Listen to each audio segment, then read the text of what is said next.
So very good morning my dear students. In this video, maybe it's the last video of our HTML. In this video we will discuss about inline CSS and internal CSS. जैसे मैंने बताया था आपको CSS तीन प्रकार के होते हैं, inline, internal और external. इसमें हम inline और internal CSS के बारे में बात करने वाले हैं. As we all know, CSS का क्या काम होता है? CSS हमारे पेज को और ज़्यादा अट्रैक्टिव लुक देने के लिए, कलर्स देने के लिए काम करता है. CSS प्रॉपर्टीज़ HTML में हेड टैग के अंतर्गत लगाई जाती है. और अगर इनलाइन CSS के बारे में बात करें तो इनलाइन CSS वो CSS होते हैं जिसमें हर एक टैग के अंतर्गत हम CSS अप्लाई कर सकते हैं. फॉर सपोज़ हमें H1 हेडिंग में कुछ लिखना है तो हम ये हेड टैग्स में लिख सकते हैं, तो वो होता है इंटरनल CSS. इंटरनल CSS के दौरान अगर हमारे पास बहुत सारी हेडिंग है तो हर हेडिंग को एक ही बार में हम कलर कर सकते हैं. लेकिन इनलाइन CSS हर एक अलग टैग में अलग लाइन में अप्लाई होता है. तो इंटरनल CSS थोड़ा एडवांस है और इनलाइन CSS हर लाइन के लिए काम करता है, तो ये थोड़ा डिफ़िकल्ट हो जाता है. So let's discuss about inline CSS. Inline CSS का आप टैग देख सकते हैं. इनलाइन जब भी हम ऐसे CSS लगाएंगे तब स्टाइल टैग के अंतर्गत लगाते हैं. तो ये इसका सिंटैक्स है, आप देख लीजिए. इनलाइन CSS का सिंटैक्स है HTML, हेड, टाइटल और बॉडी. अब H1 हमारी ये हेडिंग है. This is my first heading, this is my second heading और हमारी ये पैराग्राफ है. अब देखिए इनलाइन CSS कैसे अप्लाई होता है.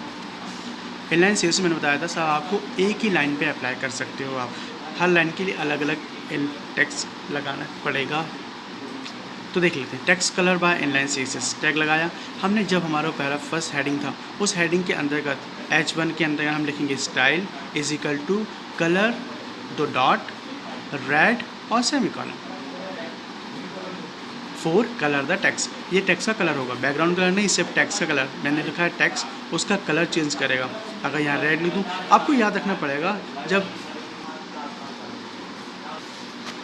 You have to make sure कि जब स्टाइल टैग लगाएंगे तो आपको जो भी कंडीशन देनी है, प्रॉपर्टीज़ देनी है, आप इन्वर्टेड कॉमा में देंगे. उसके बाद कलर लिखेंगे, कलर टेक्स्ट के लिए. बैकग्राउंड कलर लिखेंगे तो बैकग्राउंड के लिए हो जाएगा.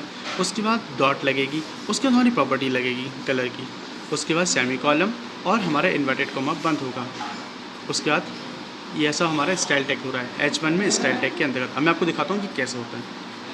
जैसे कि मैंने पूरा लिखा H1 style is equal to colour दो डॉट, फिर colour is equal to red semicolon inverted comma बंद. उसके बाद हमारा H1 टैग बना. ये हमने एक लाइन के लिए लगाया, इनलाइन CSS से H1 टैग में लगाया है.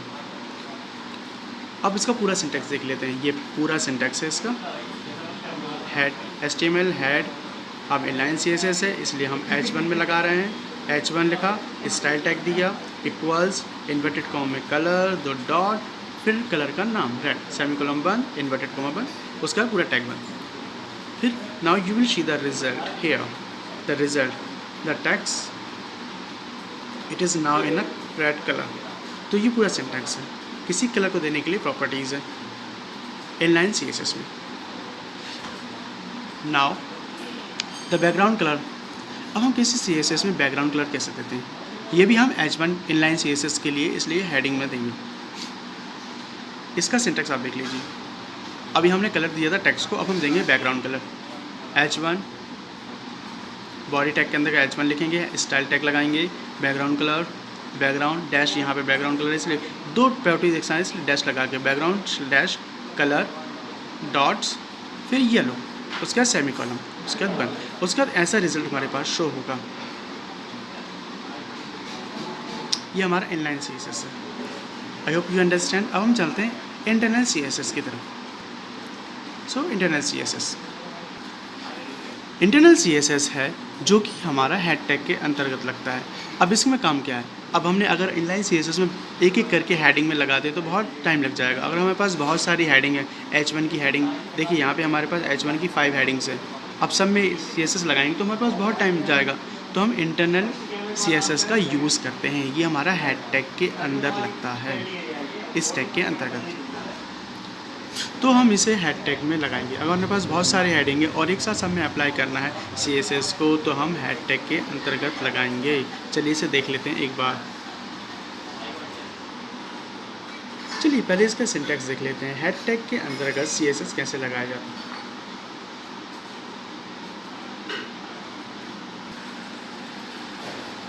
तो हमने हेड टैग लगाया, स्टाइल, उसके अंदर स्टाइल टैग के अंदर हमने H1, क्योंकि हम पूरे H1 हेडिंग पे लगा रहे हैं तो H1 आएगा। उसके बाद कर्ली ब्रैकेट्स ऑन करेंगे, उसके बाद कलर डॉट ब्लू, सेम वही है, बस आपको इतना याद रखना है कि स्टाइल टैग हेड टैग के अंतर्गत लगेगा। उसके बाद जो हम जिस प्रॉपर्टीज़ पे लगा रहे हैं वो प्रॉपर्टी यहाँ आएगी। अगर हम पूरी बॉडी पे लगा रहे थे तो बॉडी प्रॉपर्टीज़ यहाँ जाएगी। पैराग्राफ पे लगाया तो P1 लिखा आएगा, यहाँ पे सॉरी P अकेला लिखा आएगा। और किसी और एट्रीब्यूट्स में टेबल में लगा रहे हैं तो टेबल लिखा आएगा, जिस टैग में लिख रहे हैं उस टैग में। H1 हमने लिखा है क्योंकि हम H1 हेडिंग पे लगा रहे हैं। उसके बाद कर्ली ब्रैकेट के अंदर आएगा कलर डॉट ब्लू सेमीकॉलम, और कर्ली ब्रैकेट बंद करना पड़ेगा। हम यहाँ पे सेमीकॉलम लगा रहे हैं, इसका मतलब ये है कि हमारी पहली कंडीशन ख़त्म हो गई। इसके बाद हम डायरेक्ट अगर H1 में लगा रहे हैं तो फिर से हम अगर दूसरा इंटर करके लिख सकते थे बैकग्राउंड कलर दो डॉट येलो सेमीकॉलम बंद। हमारा सेमीकॉलम को बंद का मतलब है हमारी प्रॉपर्टीज़ यहाँ पे ख़त्म हो गई है, हमारा CSS यहाँ पे ख़त्म हो गया है, तो आपको ये देना पड़ेगा। चलिए इसका देख लेते हैं एक बार रिजल्ट। ये पूरा सिंटैक्स है, ये ऐसी इस तरह से कोडिंग होगी। आप यहाँ पे फोकस करिए H1 पे। मैंने यहाँ पे हेड टैग में स्टाइल H1 लिखा, कलर दिया ब्लू,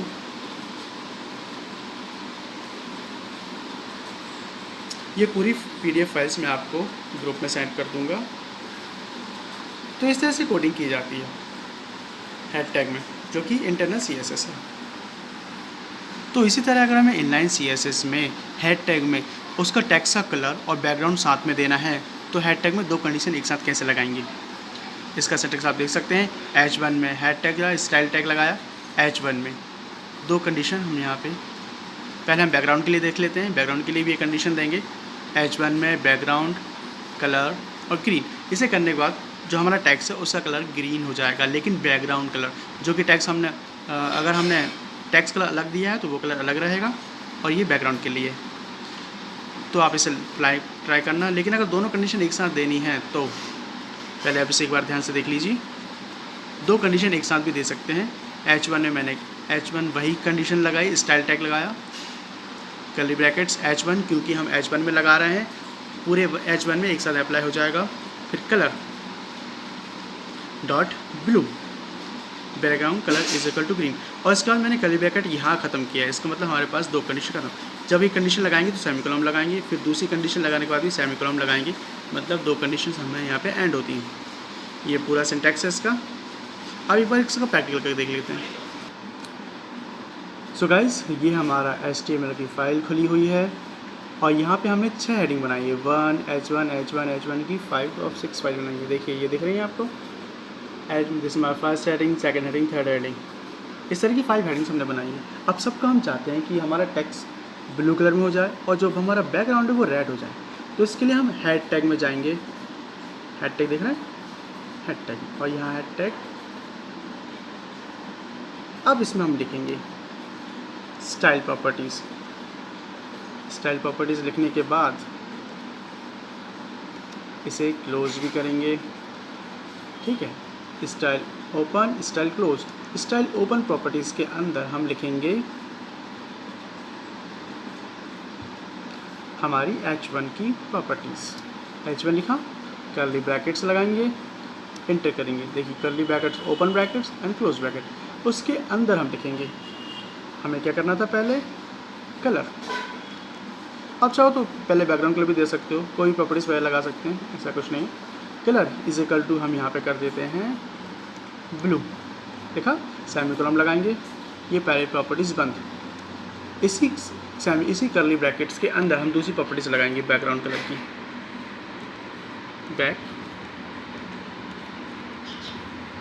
बैकग्राउंड कलर, 2 डॉट्स लगाएंगे। उसके बाद हम कौन सा कलर दे दें, रेड। ये लिखा हमने। अब इस फाइल को हम कर देते हैं सेव, कंट्रोल एस दबा के इसे सेव करेंगे और इसका आउटपुट यहाँ पे हम देखेंगे। इसे हम कर देंगे रिफ्रेश। देखिए इसका टेक्स्ट हो गया है, सभी का एक साथ हुआ है। H1 और भी हेडिंग्स होती तो और भी हो जाता। इसे आपको फुल साइज़ पे दिखाते हैं। देखिए सभी हेडिंग में और सभी टेक्स्ट में एक साथ कलर हो गया है। तो ये होता है इंटरनल CSS का काम। बहुत सारी हेडिंग्स अगर एक साथ हो, बॉडी टैग में कुछ भी लिखा हो, टेबल टैग में बहुत सारे कॉलम्स हो, इमेज में हो, वो सभी ऐसे हो सकता है। अब मैं इसके एट्रीब्यूट्स आपको लिख के दे दूँगा कि किससे क्या क्या होता है। Please write on your fair copies. HTML का हाँ ये हमारा मे बी लास्ट वीडियो है, इसके बाद हम नेक्स्ट चैप्टर स्टार्ट करेंगे थ्योरी बेसिस। ओके।